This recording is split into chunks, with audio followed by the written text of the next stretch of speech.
Hey guys, so I went out and I bought some of Hornady's 223 GMX ammo.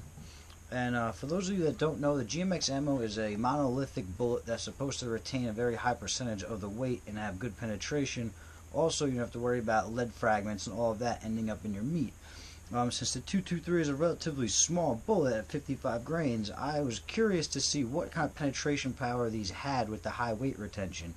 So today what I'm going to do is I'm going to go out and at 100 yards I'm going to set up a block of ballistics gel.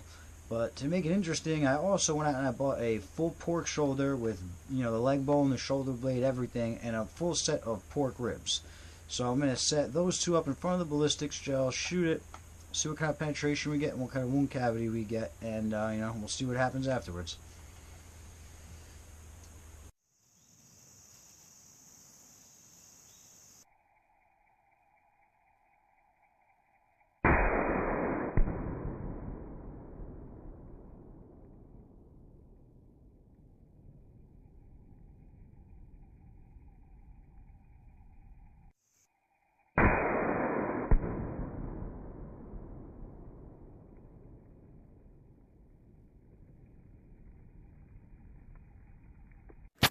Okay, so we did the shooting, and I got everything back home now to we can take a look at exactly what happened shooting this at 100 yards.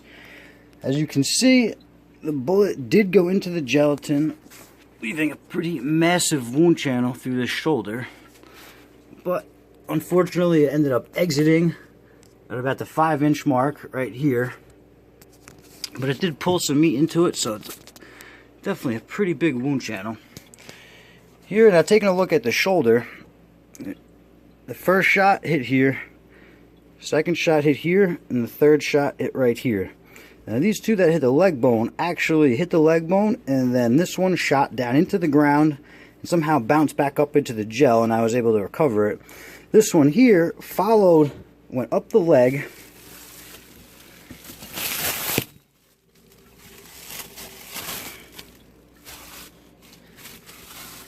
and actually exited right up here.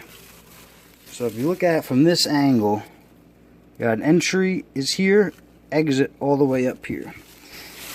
Now the exit from that behind the shoulder shot is right here. Now that is a big wound channel, and you put your finger in there and all you feel is big broken bones. I measured that before. That is an inch wide wound channel out of that the bullet went through. And then it went through these ribs here, leaving a that's the entry, and here is the exit out of these ribs. It's about 1.5 inches wide. So altogether, these are 1 inch thick. The shoulder is about 4 inches, and the bullet made it 5 inches into the gel before exiting, which is definitely pretty impressive.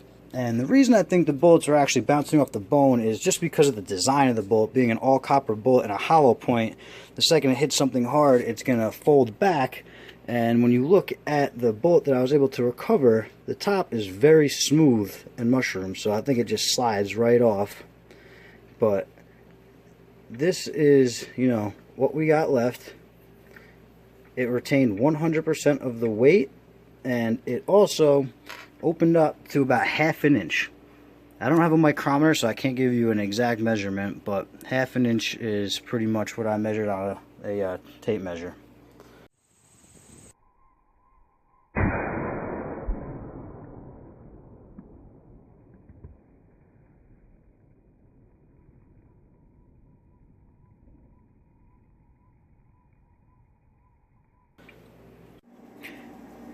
Hey guys, so I went back out and shot the gelatin again through the pork shoulder again, this time trying to get a perfect shot into the gel to capture the bullet. I did get a very good shot this time, but it still did not capture the bullet. As you can see, the wound channel goes all the way through the gel, and the bullet ended up exiting the gel. So for the first 6 inches, we have about a 2-inch wide wound channel, and then the rest of it is about as wide as the bullet. So altogether, the bullet made it through 10 inches of this ballistics gel, 5 inches of pork shoulder, and 1 inch of ribs. So we're looking at 16 inches of total penetration, plus the bullet exited, so it could have gone further. And that is pretty impressive for a 55 grain 223 bullet. I would definitely consider using this for big game.